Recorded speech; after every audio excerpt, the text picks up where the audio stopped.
Now to the latest trend that's sweeping the internet, the skyrocketing prices for digital art sold as NFTs, or non-fungible tokens. It's a way for individuals to buy and sell works of art that are purely in the digital form. And it's part of an explosion of investment mania that's taken off during the pandemic. So what's behind this latest craze? Here's ABC's Deirdre Bolton. Oh my God! This is what it looks like when your artwork sells for $69 million. I think it probably means digital art is here to stay. The work, called Everydays, the first 5,000 days, is a collage of all the images that the artist known as Beeple has posted online since 2007. This digital creation sold last week for a record amount in the non-fungible token, or NFT, market. NFTs are digital collectibles or digital creations that are images or videos or animations that you can view and enjoy on the internet. But if you want to claim ownership of it, you need to own its digital record.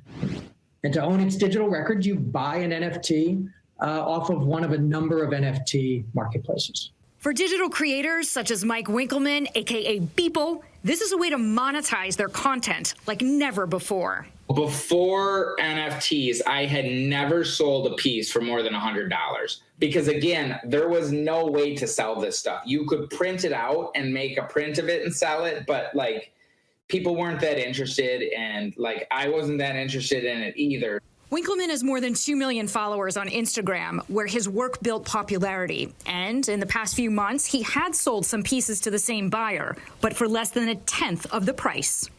It's definitely been very much a roller coaster, and something that, I didn't expect, especially as a digital artist. Sort of auctions and collectors, that's just not part of being a digital artist. This market is moving so quickly and in big numbers. Last month, a work called Nyancat sold for more than $500,000, or 300 Ethereum, a digital currency that many see as a competitor to Bitcoin. Digital collectibles and digital art are different in that because they live on the internet, anyone can see them and anyone can enjoy them. In order to own a digital collectible, NFTs were created. This new phenomenon is moving the digital visual arts, music, and sports markets. The Kings of Leon are releasing an NFT-only album. Jack Dorsey selling his first tweet on Twitter.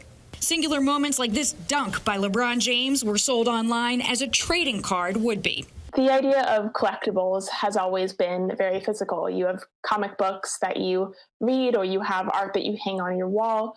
But with these, it is meant to be entirely digital. NFT businesses like NBA Top Shots are trying to bring those physical collectibles into the digital world with a marketplace for NBA highlights. NBA Top Shot is a great collector experience. And so for basketball fans, it's the greatest way to kind of put together a collection of content that's really showing your fandom and that you truly own. But why buy a highlight when you can watch online for free? You can go and look at the Mona Lisa and take a picture of it, but you don't own the Mona Lisa. So who's buying these NFTs? The hype around these things, they got more popular last year, but this year, the interest has just absolutely exploded. In the recent sale that makes Beeple the third highest paid living artist, the buyer is Meta Kovan, previously under a pseudonym, but today identifying himself as 32-year-old Vinesh Sundaresan, originally from India and living in Singapore. I've lived in crypto since 2013, so I think it's just experience over time. I've lived through three bubbles now. I mean bull runs, like ups and downs, and all through it I never sold my crypto. Sundaresan and his business partner say they've invested around $170 million into NFTs, and that the origin of their wealth comes from crypto investments. We are one of the largest, actually the largest NFT fund, especially with the latest purchase. He says he bought the Beeple work as an investment, but that's only part of the reason. He says he was captivated by its narrative. It says, if you work every day consistently for 5,000 days, who knows, some guy will buy that for $69 million.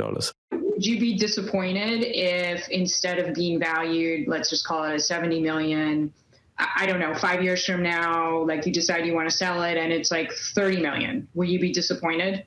I don't see that scenario happening, but I don't know if I want to let it go anyways, right? Like, this is my crown jewel.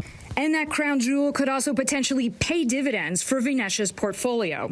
During the sale of Beeple's artwork, his shares in a cryptocurrency he started gained roughly $51 million in value, though he says he plans on holding on to his stakes long term.